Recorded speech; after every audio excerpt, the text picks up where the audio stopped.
یہ جرم اسی لیے ہو رہا ہے کہ امت کو کہانی کرا دی گئی ہے کہ جس نے ایک دفعہ بھی کلمہ پڑھ لیا ہے اب جنت اس کی گارنٹیڈ ہے، جو مرضی کرتا رہے. اور یہ بھی چیزیں آؤٹ آف کانٹیکسٹ پیش کی گئی، یہ اس طریقے سے نہیں تھا. صحیح بخاری کی حدیث ہے، نبی صلی اللہ علیہ وآلہ وسلم نے فرمایا میری پوری امت جنت میں جائے گی سوائے اس کے کہ جس نے جنت میں جانے سے انکار کر دیا. تو پوچھا گیا کہ من ابا یا رسول اللہ، کس نے انکار کیا؟ تو آپ نے فرمایا کہ جس نے میرا حکم مانا وہ جنت میں جائے گا، اور جس نے میری نافرمانی کی اس نے جنت میں جانے سے انکار کر دیا. باقی وہ بات الگ ٹھیک ہے، بخاری اور مسلم میں حدیث ہے کہ نبی صلی اللہ علیہ وآلہ وسلم بار بار دوزخ کی طرف جائیں گے، اللہ تعالیٰ ان کے لیے تعداد مقرر کرے گا، اللہ کے اذن سے آخر میں اس شخص کو بھی جنت سے دوزخ سے نکال کے جنت میں لے آئیں گے کہ جس کے دل میں رائی کے دانے کے برابر بھی ایمان ہوگا. لیکن یہ کون سوچ سکتا ہے کہ کتنا عرصہ اس کو وہ جہنم میں وہ پیریڈ گزارنا پڑے گا. اللہم اجرنا من النار. یہاں تو کہہ دیتے ہیں جناب ایک پھیرا لگے گا، آپ کو پھیرے کی لینتھ کا ہی نہیں پتا. ہم لوگ تو 5 سے 10 سیکنڈ کے لیے موم بتی کے فلیم کے اوپر نہیں ہاتھ رکھ سکتے. دنیا کی آگ، اور بخاری اور مسلم دونوں میں حدیث ہے کہ آخرت کی آگ جو ہے وہ دنیا کی آگ سے 70 گنا تیز ہے. تو یہ بات کر دینا بڑا آسان ہے. اچھا آپ اس کو دنیا میں اگر کسی کو پریکٹیکلی امیجن کروائیں نا تو وہ کانپ اٹھے گا. اگر کسی کو آ جائے نا کہ تمہیں ایک جمعے کی نماز چھوڑنے پر یا ایک فجر زہر اثر مغرب کی چھوڑنے پر، فجر چھوڑنے پر فجر سے لے کر زہر تک ایک 10 بائی 10 کے کمرے میں رکھا جائے گا جس میں 100 کوبرا سانپ ہوں گے، 100 بچھو ہوں گے اور 100 اژدہے ہوں گے، بس صرف فجر سے زہر تک تم نے وقت گزارنا ہے ایک نماز چھوڑنے پہ، تو وہ کانپ اٹھے گا اس تصور سے، کیونکہ اس کو امیجن کر سکتا ہے. آخرت چونکہ دیکھی نہیں ہے تو وہ کہتا ہے بس ٹھیک ہے دیکھی جائے گی انشاءاللہ تعالی جو کچھ بھی ہے تیرے محبوب کی امت سے. تو جمعے کا معاملہ تو بہت سینسٹیو ہے. جمعے کی آپ اہمیت کا اندازہ اس بات سے لگا دیں کہ جمعے کی نماز کے اوپر ایک پوری سورت ہے، اس کا نام ہی سورت الجمعہ ہے، سورت نمبر 62 پارہ نمبر 28 میں، اور اس میں باقاعدہ اللہ تعالیٰ نے جمعے کی فرضیت کا ذکر کیا ہے. اعوذ باللہ من الشیطان الرجیم، بسم اللہ الرحمن الرحیم. یا ایھا الذین آمنوا اذا نودی للصلاۃ من یوم الجمعہ، اے ایمان والو جب ندا دی جائے، اذان دی جائے جمعے کے لیے، اس کی نماز کے لیے جمعے کے دن، فاسعوا الی ذکر اللہ، تو جلدی سے لپکو اللہ کے ذکر کی طرف، وذروا البیع، اور تجارت چھوڑ دو، ذالکم خیر لکم ان کنتم تعلمون، اسی میں تمہاری خیریت ہے اگر تم جانتے ہوتے. فاذا قضیت الصلاۃ، ہاں جب نماز پڑھ چکو، فانتشروا فی الارض وابتغوا من فضل اللہ، اس کے بعد تم زمین میں پھیل سکتے ہو اور اللہ کے فضل کو تلاش کرو. یعنی صرف جمعے کے اس ٹائم پیریڈ کے لیے آپ نے کاروبار زندگی کو ترک کرنا ہے. وَاذْكُرُوا اللَّهَ كَثِيرًا لَعَلَّكُمْ تُفْلِحُونَ، اور اللہ کو بہت کثرت سے یاد کرو تاکہ تم فلاح پا جاؤ. تو جمعے کی فرضیت قرآن میں آئی ہے، اس سے آپ اس کی اہمیت کا اندازہ لگا سکتے ہیں. باقی جتنی نمازوں کا ذکر ہے وہ جنرل ہے ان کی فرضیت کے اعتبار سے، یا ایون سورۃ النور کے اندر صلاۃ الفجر اور عشاء اور ظہر کا ذکر آیا ہے تو وہ پردے کے اعتبار سے آیا ہے. فرضیت کا جہاں تک ذکر ہے نا اسپیسیفکلی وہ جمعے کی نماز ہے، اسی لیے اس کی سب سے زیادہ امپورٹنس ہے. اور جمعے کی بھی نماز کی امپورٹنس نہیں ہے، جمعے کی اس ایکٹیویٹی کی امپورٹنس ہے. نماز تو اللہ تعالیٰ نے اس دن ویسے ہی کم کر دی ہے، 4 کی بجائے 2 فرض کر دی ہیں. خطبے کی امپورٹنس ہے، اور یہ مسلمانوں کی ایک ویکلی پولیٹیکل گیدرنگ ہے، اور سالانہ پولیٹیکل گیدرنگ مسلمانوں کی عید کی نمازیں ہیں، اور انٹرنیشنل گیدرنگ سالانہ جو ہے وہ حج کی گیدرنگ ہے. یہ یعنی جمعے کے خطبے اس لیے نہیں ہے کہ یہاں پہ آپ نے لوگوں کو یعنی نکاح، طلاق اور استنجے کا طریقہ یہ ساری چیزیں بتانی ہیں، اصل میں پولیٹیکل ایشوز کو ایڈریس کرنے کے لیے تاکہ لوگ ایک پیج کے اوپر آئیں مسلمان. اسی لیے جمعے کی گیدرنگ ایک شہر میں ایک سے زیادہ ہونی بھی نہیں چاہیے. یہ تو آج کل ایک چندے کے چکر میں اتنی جامع مسجد بن گئی ہیں، ادروائز اصولاً دیکھا جائے تو ایک شہر میں ایک جامع مسجد ہوگی. ایران میں آپ چلے جائیں تہران میں ایک جگہ جمعہ ہوتا ہے اور 15 سے 20 لاکھ لوگ ایک جگہ جمعہ پڑھ رہے ہوتے ہیں، اور ایران کا پریزیڈنٹ جمعے کا خطبہ دیتا ہے. یہاں پہ بھی ہمارے پرائم منسٹر کو فیصل مسجد میں خطبہ دینا چاہیے. تو آپ دیکھیں پھر کس طریقے سے قوم ایک جگہ جمع ہوتی ہے. ہم تو ایک قوم بھی نہیں اسی وجہ سے. بہرحال یہ الگ سے ایک ٹاپک ہے. جمعے کی فرضیت کے اعتبار سے سورۃ الجمعہ کافی ہے. بخاری اور مسلم دونوں میں حدیث ہے، نبی صلی اللہ علیہ وآلہ وسلم نے فرمایا کہ اگرچہ ہم سب سے آخر میں آئے ہیں لیکن قیامت والے دن ہم سب سے سبقت لے جائیں گے، یہود و نصارہ سے بھی. پھر نبی علیہ السلام نے اس کی ریزن بتائی کہ اللہ تعالیٰ نے جمعے کا دن یہودیوں پر پیش کیا، انہوں نے اس کی قدر نہیں کی، انہوں نے ہفتے کا دن اپنے لیے چوز کر لیا. پھر نصارہ پہ پیش کیا، انہوں نے اس کی قدر نہیں کی اور اتوار کا دن انہوں نے چوز کر لیا. پھر اللہ نے ہماری رہنمائی کر دی جمعے کے دن کے لیے. اچھا، نبی علیہ السلام نے اس کو اللہ کی طرف منسوخ کیا کہ اللہ نے ہمارے لیے رہنمائی مقرر کر دی کہ ہم جمعے کی طرف متوجہ ہوئے. اور پھر نبی صلی اللہ علیہ وآلہ وسلم نے فرمایا کہ قیامت والے دن، یعنی اس جمعے کے دن کے تحفے کو ایکسپٹ کرنے کی وجہ سے قیامت والے دن ہم سبقت لے جائیں گے، یعنی سب سے پہلے جنت میں جانے والے نبی صلی اللہ علیہ وآلہ وسلم کے امتی ہوں گے انشاءاللہ تعالی.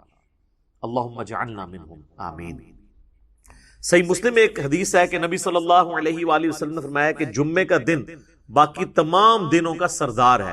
اسی دن آدم علیہ السلام پیدا ہوئے، اسی دن وہ جنت میں داخل کیے گئے، اسی دن جنت سے نکالے گئے، اور اسی دن قیامت قائم ہوگی.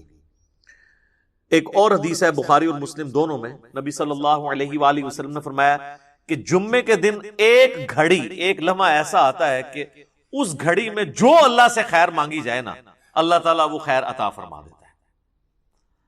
اچھا، اس میں اب مختلف اقوال ہیں. بہرحال صحیح مسلم میں ایک حدیث ہے کہ نبی علیہ السلام نے فرمایا کہ یہ جو قبولیت کی گھڑی ہے نا، یہ خطیب کے ممبر پر بیٹھنے سے لے کر نماز جمعہ کے ختم ہونے تک ہے. اس دوران یہ ایکٹیویٹی ہے، یعنی ایک گھڑی ایسی آتی ہے جو قبولیت کا وقت ہے. ویسے پبلک میں مشہور ہے کہ وہ دو خطبوں کے درمیان وہ بھی ہو سکتا ہے، اس کے علاوہ بھی نماز کا بھی وقت ہو سکتا ہے جس میں آپ اللہ کی طرف رجوع لاتے ہیں. اس لیے آپ دیکھیں کہ بخاری اور مسلم دونوں میں حدیث ہے، نبی صلی اللہ علیہ وآلہ وسلم نے فرمایا جو جمعے والے دن سب سے پہلی گھڑی میں آتا ہے اسے اونٹ نحر کرنے کا ثواب دیا جاتا ہے. جو اس کے بعد آتا ہے اسے ایک گائے ذبح کرنے کا ثواب. جو اس کے بعد آتا ہے اسے ایک بھیڑ یا بکری ذبح کرنے کا ثواب. جو اس کے بعد آتا ہے اسے ایک مرغی ذبح کرنے کا ثواب. اور جو بالکل اینڈ پہ آتا ہے اسے انڈا صدقہ کرنے کا ثواب.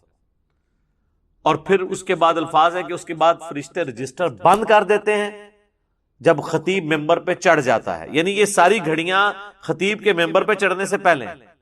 اور پھر فرشتے جو ہیں وہ بھی الذکر سننا شروع کر دیتے ہیں.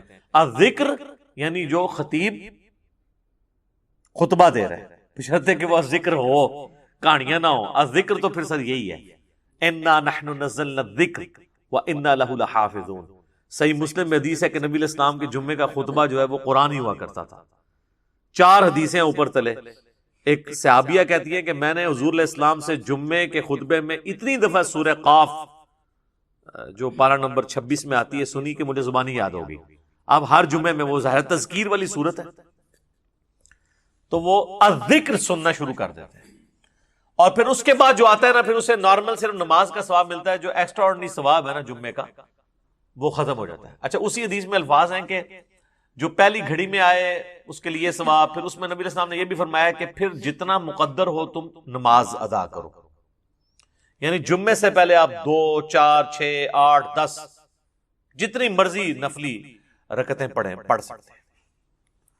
اچھا، اس میں ایک حدیث ضعیف بھی پیش کی جاتی ہے ابو داؤد کی کہ جمعے والے دن مکروہ وقت کوئی نہیں ہوتا، وہ روایتی کمزور ہے. اس کا تو آپ نے بہرحال خیال رکھنا ہوگا. وہ جو 5-7 منٹ ہوتے ہیں جب سورج اپنے ٹریک میں بالکل سینٹر میں ہوتا ہے، جسے آپ زوال کہتے ہیں، وہ زوال نہیں ہوتا، وہ ضحبہ کبریٰ ہوتا ہے. زوال آفتاب تو کہتے ہیں آپ ظہر کا وقت شروع ہونے کو، سورج گرنا شروع ہو جائے مغرب کی طرف، سینٹر سے ذرا سا ہٹے گا تو مکروہ وقت ختم ہو جائے گا. ایگزیکٹ سینٹر میں آپ سمجھ لیں وہ جو 5-7 منٹ ہیں وہ مکروہ وقت ہے. اس سے پہلے بھی آپ نفلی نماز پڑھ سکتے ہیں، اس کے بعد بھی ایگزیکٹ اس وقت نہیں پڑھ سکتے. تو جتنی مقدر ہو پڑھو. البتہ بخاری اور مسلم میں حدیث ہے کہ جب خطیب جو ہے وہ خطبہ دے رہا ہو نا تو پھر آپ نے 2 رکعتیں پڑھنی ہیں، اور اس وقت تک نہیں بیٹھنا جب تک وہ 2 رکعتیں نہ پڑھنے. یہ جمعے کے دن کا پروٹوکول ہے، عام نمازوں کے لیے نہیں ہے. اور 2 سے زیادہ پھر نہیں پڑھنے جب خطبہ شروع ہو جائے، کیونکہ اصل مقصد تو خطبہ سننا ہے. اور اگر خطبہ شروع نہیں ہوا تو صحابہ کا جو معمول ہے وہ کم از کم 4 رکعتیں تھی جمعے سے پہلے، کم از کم 2 تو پڑھنی ہی پڑھنی ہے. اور بعد میں صحیح مسلم میں آتا ہے کہ جس نے جمعے کے بعد نماز پڑھنی ہے وہ 4 رکعتیں پڑھے. 2 کر کے بھی پڑھ سکتے ہیں اور اکٹھی 4 بھی پڑھ سکتے ہیں، دونوں طریقے سے ثابت ہے. تو یہ جمعے کی رکعتیں میں نے بتا دی، یعنی ٹوٹل کتنی ہوئی؟ 8. 2 سنتیں پہلے، 2 فرض اور 4 سنتیں بعد میں. اور اگر آپ نے پہلے 4 سنتیں پڑھنی ہیں تو پھر 10 ہوگی. تو نبی صلی اللہ علیہ وآلہ وسلم نے یعنی یہ ترغیب دلائی ہے کہ جمعے والے دن خطیب کے ممبر پہ چڑھنے سے پہلے پہنچ جائے. اب حنفیوں کی چونکہ تقریر انہوں نے لادہ کر لی ہوئی ہے تو حنفیوں کے لیے یہ نہیں ہوگا کہ عربی خطبہ سننا ہوگا. وہ بھی جب ممبر پہ خطیب چڑھتا ہے نا اردو خطبے کے لیے، تو اس کے بعد رجسٹر ان کے بند ہو جائیں گے. اب چونکہ انہوں نے اپنے پبلک کو پڑھایا ہوا ہے کہ یہ تقریر جو ہے یہ لادہ سے ہے، اصل عربی کے خطبے ہوتے ہیں، پھر لوگ کہتے ہیں پھر اصل ہی آگے سنیں گے جو ہمیں بھی سمجھنا ہے. اور معذرت کے ساتھ جو پڑھ رہے ہوتے ہیں ان کو بھی نہیں سمجھ ہوتی کہ وہ پڑھ رہے کیا ہے. حقیقت بات ہے، کئی جو ائمہ ہے آپ ان سے کہنا یہ جو تم نے عربی خطبہ پڑھا اس کا ترجمہ بتاؤ کیا ہے. تو جب پڑھنے والے کو بھی نہیں پتا تو سننے والے کو کیا پتا ہوگا. اس لحاظ سے اہل حدیث نے یہ ٹھیک کیا ہے کہ انہوں نے خطبے تو 2 ہی رکھے اور اللہ کی حمد اور درود کو عربی میں رکھا، باقی انہوں نے جو واعظ اور تقریر جو مقصد تھا تذکیر کرنا اسے اپنی نیٹو لینگویج میں کر دیا، اردو کے اندر، انگلش کے اندر. یہی طریقہ ٹھیک ہے. تو حنفیوں نے وہ تقریر ایک تیسرا خطبہ ایڈ کر دیا اور وہ بھی پھر بیٹھ کے شروع ہو گیا. حالانکہ خطبہ تو کھڑے ہو کے ہوتا ہے جمعے کا، بیٹھ کے تو آپ دے نہیں سکتے. اور اس میں آپ نے سہارا لے کے کھڑا ہونا ہے. وہ کھڑا سہارا ہو کے اس لیے ہوتا ہے کہ تقریر تھوڑی لمبی ہو تو آپ مطلب سہارا لے سکیں. انہوں نے بیٹھ کے خطبہ شروع کر دیا، تو یہ بھی ایک خلاف سنت چیز ہے. بہرحال جمعے کی نماز کی امپورٹنس اس حوالے سے آپ نے ذہن میں رکھنی ہے. باقی جمعے میں جمعے کی نماز اور اس کی تقریر کے علاوہ 2 اعمال ایسے ہیں جو اسپیسیفکلی اہمیت کے حامل ہیں. المستدرک الحاکم میں صحیح سند سے یہ حدیث ہے، مشکات کے اندر بھی موجود ہے، کہ جو شخص سورۃ الکہف کی تلاوت کر لے جمعے کے دن تو اگلے جمعے تک اس کے لیے ایک نور اللہ کی طرف سے مقرر ہو جائے گا. اور ابو داؤد میں ایک حدیث ہے، مشکات میں بھی ہے، سنن نسائی میں بھی، ابن ماجہ میں بھی، کہ نبی صلی اللہ علیہ وآلہ وسلم نے فرمایا کہ جمعے کا دن جو ہے یہ یوم مشہود ہے، یعنی اللہ کے حضور اعمال پیش ہونے کے اعتبار سے. اور اس دن آدم علیہ السلام پیدا ہوئے اور یہ تمام دنوں کا سردار ہے. تم اس دن مجھ پر کثرت سے درود پڑھو، تمہارا درود مجھ پر پیش کیا جائے گا. تو صحابہ نے عرض کیا اللہ کے محبوب علیہ السلام جب آپ فوت ہو جائیں گے اور آپ کی ہڈیاں مٹی میں مل جائیں گی، یہ الفاظ ہیں حدیث کے، کیونکہ اس وقت 295C اس طرح اپلائی نہیں ہوتی تھی سوال پوچھنے کے، تو تب بھی آپ پہ درود پیش ہوگا. تو آپ نے فرمایا ہاں، ان اللہ حرم علی الارض ان تأکل اجساد الانبیاء، بے شک اللہ تعالیٰ نے حرام کر دیا ہے مٹی کے لیے کہ وہ نبیوں کے جسموں کو کھائے. تو درود مجھ پر اس وقت بھی پیش ہوگا. تو جمعے کا دن اسپیسیفکلی درود شریف کا دن ہے. اللہم صلی علی محمد وعلی آل محمد. اب آ جائیں وہ جمعے کے تاریخ کے اعتبار سے. صحیح مسلم میں ایک حدیث ہے، نبی علیہ السلام نے فرمایا کہ لوگوں جمعہ چھوڑنے سے بعد آ جاؤ ورنہ ایسا نہ ہو کہ اللہ تعالیٰ تمہارے دلوں پر مہر لگا دے. اور یہ مہر وہ ہے صم بکم عمی فہم لا یرجعون، ختم اللہ علی قلوبہم وعلی سمعہم وعلی ابصارہم والعیاذ باللہ تعالی. اور جامع ترمذی میں حدیث ہے جس نے مسلسل 3 جمعے چھوڑ دیے اللہ تعالیٰ اس کے دل پر مہر لگا دے گا. اچھا اسی وجہ سے یہ پبلک مشہور ہے کہ 3 کٹھے نہیں چھوٹنے چاہیے. اندازہ کریں آپ، ان کو پتہ ہی نہیں ہے کہ یار مطلب صرف جمعہ ہی ہے مسلمان کے لیے، 3 نہیں چھوٹنے چاہیے. وہ کہتے ہیں نہیں مسلم شریف میں حدیث ہے نا کہ ایک جمعے سے لے کر دوسرا جمعہ درمیان کے گناہوں کا کفارہ ہے، یعنی جو کام چک کے رکھو جمعہ پڑھ لو کام ختم. تو یہ پوری حدیث اس طرح نہیں ہے میرے بھائی، پوری حدیث اس طرح ہے اگر کبیرہ گناہوں سے بچا جائے تو ایک جمعے سے دوسرا جمعہ، اس تو بھی آسان کام، ایک رمضان سے دوسرا رمضان. شکر ہے تسی اے نہیں لے آیا جمعہ دے ہفتے بعد پھر اللہ کی بارگاہ ایک رمضان سے دوسرا رمضان اور ایک نماز سے دوسری نماز درمیان کے گناہوں کا کفارہ ہے اگر کبیرہ سے بچا جائے. تو سب سے کبیرہ گناہ شرک کے بعد اگر کوئی ہو سکتا ہے تو وہ فرض نماز چھوڑنا. تو اگر کبیرہ گناہ نہیں کیے یعنی ایک جمعے سے لے کر اگلے جمعے تک کوئی نماز نہیں چھوڑی پھر چھوٹے گناہ معاف ہوں گے. نماز چھوڑنے سے بڑا کون سا گناہ ہے؟ صحیح مسلم میں حدیث ہے بندے کے ایمان، شرک اور کفر کے درمیان فرق نماز ہے. جامعہ ترمذی میں حدیث ہے شقیق تابعی کہتے ہیں کہ صحابہ کرام صرف تارک الصلاح کی تکفیر کرتے تھے، جو نماز چھوڑنے والا نا اسے کافر سمجھتے تھے، اس کے علاوہ کسی گناہ کے اوپر وہ کفر کا فتویٰ نہیں لگاتے تھے. ابو داؤد ترمذی میں حدیث ہے جس نے جان بوجھ کے نماز چھوڑی گویا اس نے کفر کیا. یہ تو بڑا سینسٹیو معاملہ ہے، کفر اور شرک کے درمیان فرق جب نماز ہے. اور اس سے بھی بڑھ کر سورۃ الروم کی وہ جو آیت ہے منیبین الیہ، رجوع لاؤ اللہ کی طرف، وَأَقِيمُوا الصَّلَاةَ وَلَا تَكُونُوا مِنَ الْمُشْرِكِينَ، اور نماز کو قائم رکھنا، دیکھنا مشرکوں میں سے نہ ہو جانا. نماز چھوڑنے والے کو اللہ تعالیٰ فرمایا گویا کہ وہ مشرک ہے.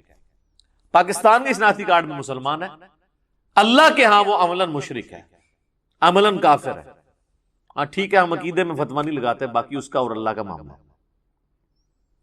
پھر سنن ابن ماجہ میں حدیث ہے ابو درداء اصحاب صوفہ میں سے ہیں، وہ کہتے ہیں کہ نبی علیہ السلام نے بڑے پیارے الفاظ ہیں، میرے خلیل نے مجھے 3 وصیتیں کی تھی. نمبر 1، اللہ کے ساتھ شرک نہ کرنا، خواہ تمہارے ٹکڑے ٹکڑے کر دیے جائیں یا تمہیں آگ میں جلا دیا جائے. نمبر 2، کبھی نماز، فرض نماز نہ چھوڑنا ورنہ اللہ کے ہاں تمہارا ذمہ اٹھ جائے گا، یعنی اللہ کو پھر کوئی پرواہ نہیں. اور نمبر 3، شراب نہ پینا، تمام گناہوں کی چابی شراب ہے. یہ 3 وصیتیں ابو درداء کہتے ہیں کہ نبی علیہ السلام نے مجھے کی تھی. پھر مسند امام احمد میں وہ حدیث ہے کہ نبی صلی اللہ علیہ وآلہ وسلم فرمایا کہ جو شخص نماز پڑھنے والا ہے قیامت والے دن اس کی نماز اس کے لیے دلیل ہوگی، نور ہوگی اور نجات کا ذریعہ ہوگی. اور جو نماز چھوڑنے والا ہے اس کے لیے نہ کوئی نور ہوگا، نہ نجات کا کوئی سبب ہوگا، نہ اللہ کے حضور کوئی حجت ہوگی پیش کرنے کے لیے. اور اس کا حشر فرعون، قارون اور حامان کے ساتھ ہوگا، والعیاذ باللہ تعالی. اور ایک اور حدیث ہے سنن ابی داؤد میں کہ قیامت والے دن سب سے پہلے نماز کے بارے میں سوال کیا جائے گا. اور پھر فرمایا کہ جس کی نماز درست نکل آئی اس کے باقی معاملات آسان ہو جائیں گے، اور جس کی نماز ہی غلط نکلی اس کے بعد کے معاملات اس سے زیادہ مشکل ہو جائیں گے. پھر اسی حدیث میں الفاظ ہیں کہ اگر کسی کے فرائض میں کوئی کوتاہی رہ گئی تو اللہ تعالیٰ فرشتوں سے کہے گا کہ میرے بندوں، اس بندے کی کوئی نفلی عبادت دیکھو، جو ہم سنت پڑھتے ہیں، 12 سنتیں موقع نفلی عبادت ہے، تو فرائض کی کمی اس سے پوری کر لی جائے. لیکن فرض کے اوپر کوئی کمپرومائز نہیں ہے. لہٰذا یہ جمعے کے معاملے کو اتنا ہلکا جاننا اور کہنا جی بس ٹھیک ہے دیکھی جائے گی، کوئی فرق نہیں پڑتا. اور حقیقت بات تو یہ ہے کہ علماء عرب تو آپ کو پتا ہے کہ نماز چھوڑنے والے کی تکفیر کرتے ہیں، اور ان کے فتوے کے تحت تو پھر ظاہر ہے کہ نکاح بھی ٹوٹ جائے گا. جو انہوں نے پوچھا نکاح تو ٹوٹ جائے گا ظاہر ہے. اور ایسی عورت کو تو ایسے مد سے بالکل طلاق لے لینی چاہیے، اس کو دھمکی لگائے کہ یا تو نماز شروع کر، جمعے کی نہیں عام نماز بھی. ادروائز دیکھیں نا جی، اب یہ تو نہیں کہ آپ نے صرف کلمہ پڑھ لیا تو آپ مسلمان تصور ہو جائیں گے. یعنی اسلام 3 چیزوں کا نام ہے نا، اقرار باللسان، زبان سے اقرار کرنا، وتصدیق بالقلب، اور دل سے تصدیق کرنا، وعمل بالجوارح، اور اپنے اعمال کے ساتھ، جوارح کے ساتھ اس کو ایگزیکیوٹ بھی کرنا. جب میں آپ کو حدیث بتا رہا ہوں جامعہ ترمذی کی کہ صحابہ کرام علیہم رضوان تارک الصلاح کی تکفیر کرتے تھے. آپ نے عمر سیریز میں نہیں دیکھا کہ جب وہ جاتے ہیں جو مرتدین قبائل کی طرف، جن کی طرف ان کو خبر ملتی ہے کہ یہ مرتد ہوئے ہیں، تو وہ کہتے ہیں اذان دو. جواب میں اگر وہاں سے اذان کی آواز آتی ہے تو وہ پھر حملہ نہیں کرتے تھے، اور نہیں آتی تھی تو پھر وہ یعنی وہ ان کے لیے جو ٹیسٹر انہوں نے رکھا ہوا تھا نا، چیک پوائنٹ، وہ نماز تھی.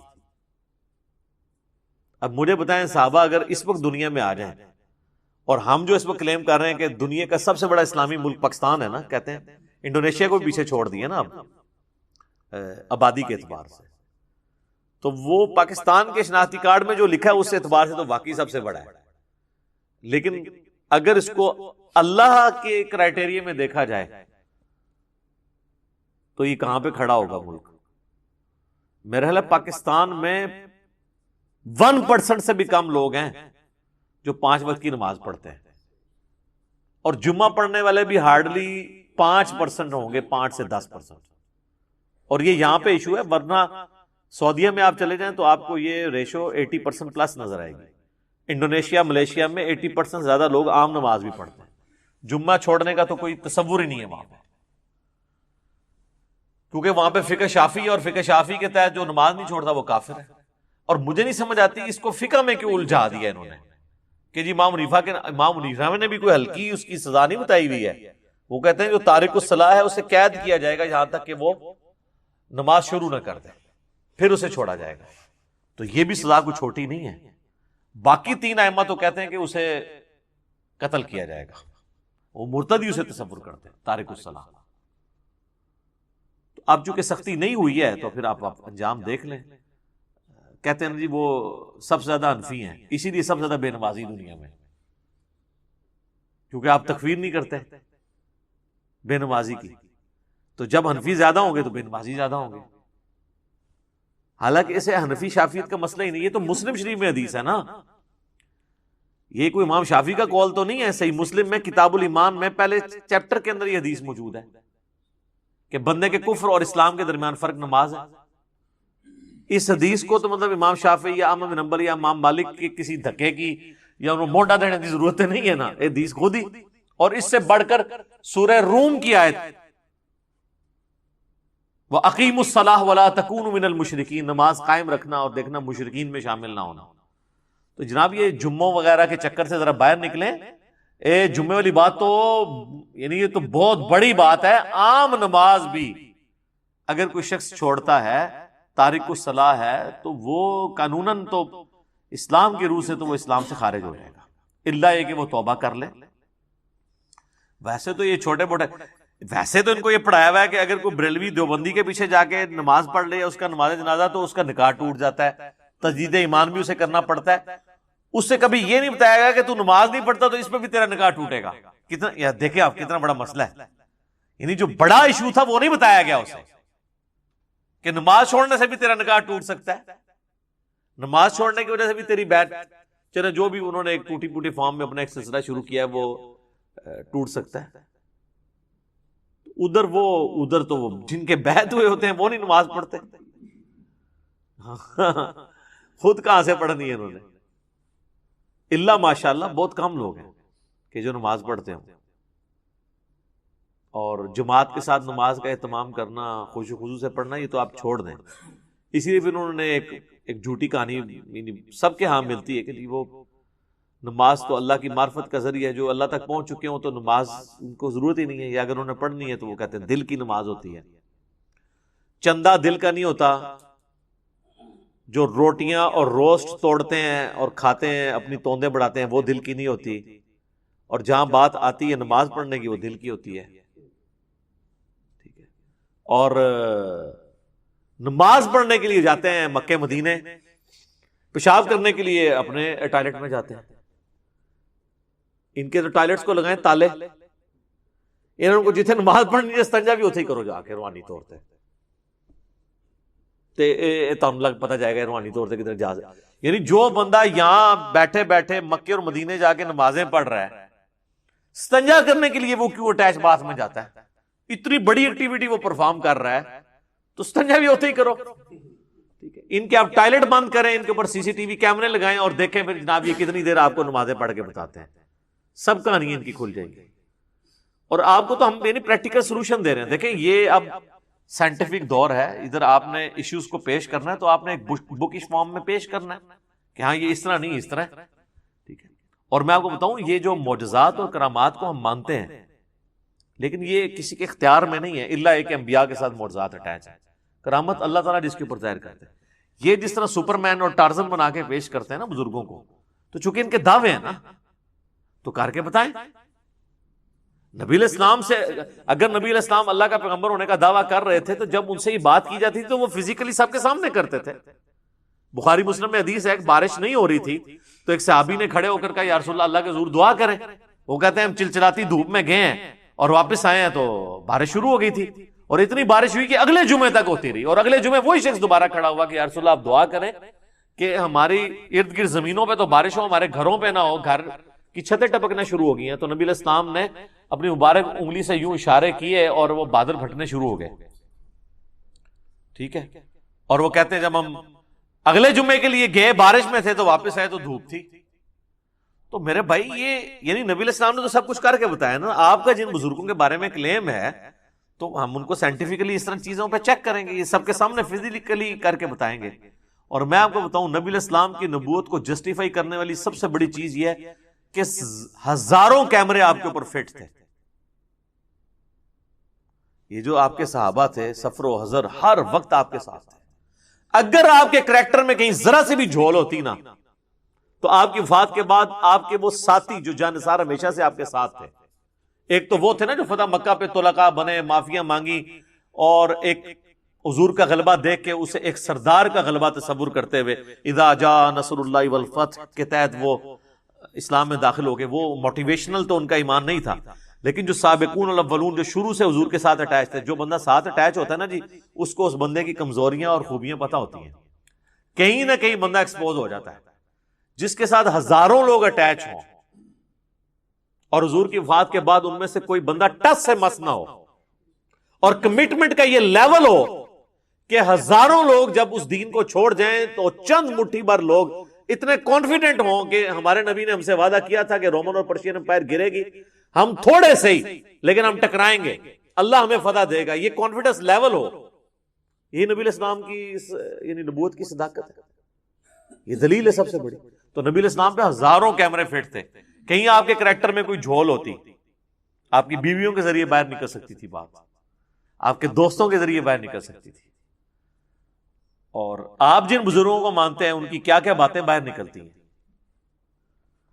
پرانوں کی نکلتی تھی، وہ میں نے نکال دی ہیں، اور نیوں کی تو اس لیے نکل رہی ہیں کہ پرانے زمانے میں بھی اگر ان کو اسی طریقے سے پرانوں کو بھی چیک کیا جاتا کریٹیکلی کیمروں کے ذریعے یا باقی معاملات کے ذریعے، تو آپ دیکھ لیتے کہ ان کے بھی ماشاءاللہ الا ماشاءاللہ اچھے لوگ بھی ہوں گے، میں نے یہ نہیں کہتا کہ برے لوگ ہی ہیں سارے، لیکن یہ ہے کہ یہ بڑی مشکل سے حسن ظن قائم رہتا ہے کہ آپ اتنے یعنی عجیب و غریب قسم کے دعوے کرتے ہیں۔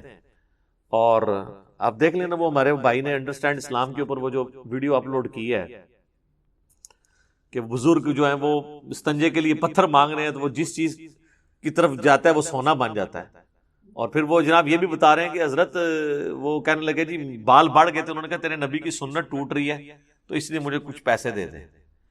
یار اللہ کے بندو، وہ کہتے ہیں سال ہوا ہے کچھ نہیں آپ سے مانگا، اب یہ سنت ٹوٹ تو سنت بھی ٹوٹنے لگی تو ابھی بھی مانگنے کی ضرورت نہیں ہے۔ جس نے سال آپ کو بغیر کھائے پیے سارا کچھ معاملہ کر دیا ہے تو روحانی طور پہ بال کٹ جائیں خود بخود ہی، روحانی طور پہ اگر بندہ زندہ ہے تو بال بھی روحانی طور پہ کٹ جائیں، ناخن کٹ جائیں،